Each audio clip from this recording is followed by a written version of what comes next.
Здравейте, приятели! Аз съм шеф Виктор Ангелов. Малцина от вас знаят, че детската ми мечта беше да стана тираджия. Не се осъществи. Станах готвач. Днес обаче искам да ви покажа как от класически ястия ще трансформираме в феноменално вкусни нови рецепти. Идвайте с мене!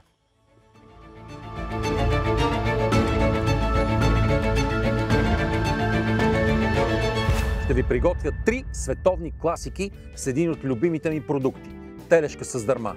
Става за изпът, изключително вкусна е, бързо се готви. Първото ястие, което ще ви покажа, е чили кон карне, поднесено в тако. Наистина много вкусно. Гледайте! За целта ще ми трябват лук, морков, люта чушка,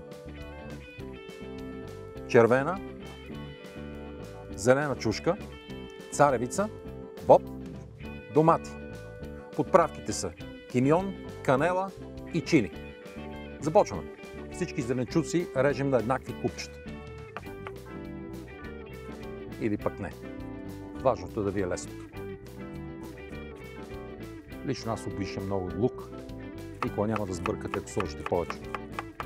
Няма как да сготвите вкусно чили без люта чушка. На едната половинка ще отстраня семките, другата половинка ще оставя с семки. Все пак искаме ястото да има характер. Лук, моркови, люта чушка. Това са трите зеленчука, с които започваме готвенето. Докато те се задушават, ще продължим с нарязването на чушките, добавянето на царевицата и боба. Сипваме мазнина в тигана. Бъдете щедри. Говорейки за вкусна храна, няма как да пропуснем 2 скелетки чесън.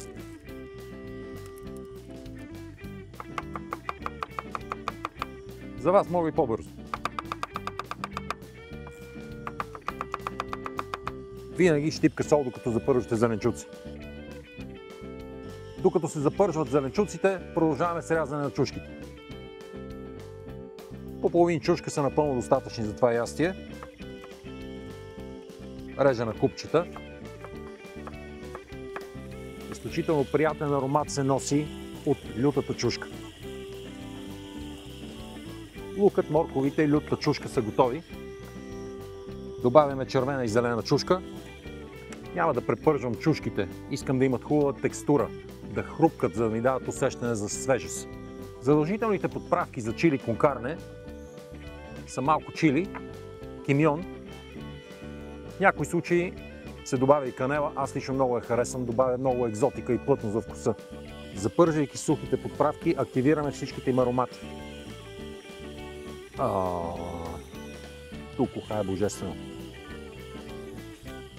Време да добавим доматите.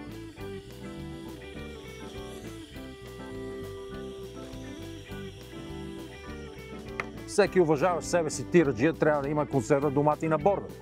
Намаляваме леко огъня. Щом готвим с домати, задължително прибавяме и щипка захар. За баланс във вкуса. Щипка сол. Консерва царевица. Мексиканско ястие все пак. Няма как да минем без царевица и червен боб.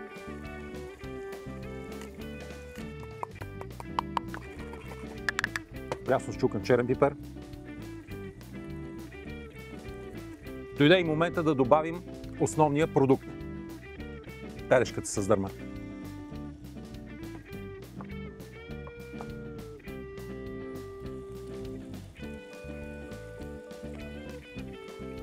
В телешката с дърма има много желатин.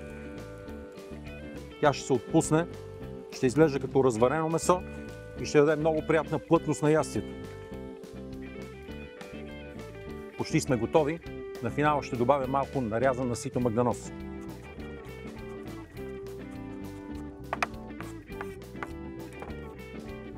Готови с магданоза. Опитваме финално.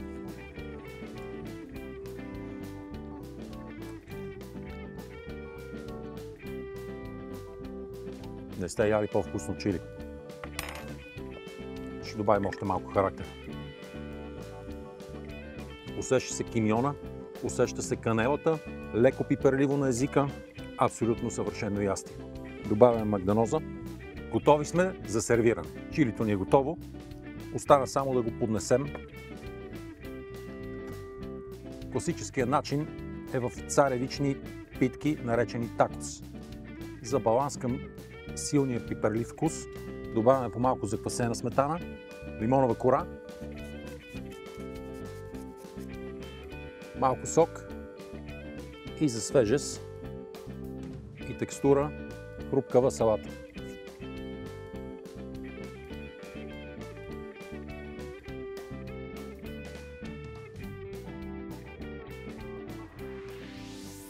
Това беше от мен. Желая ви приятен път, здрави гуми и газ!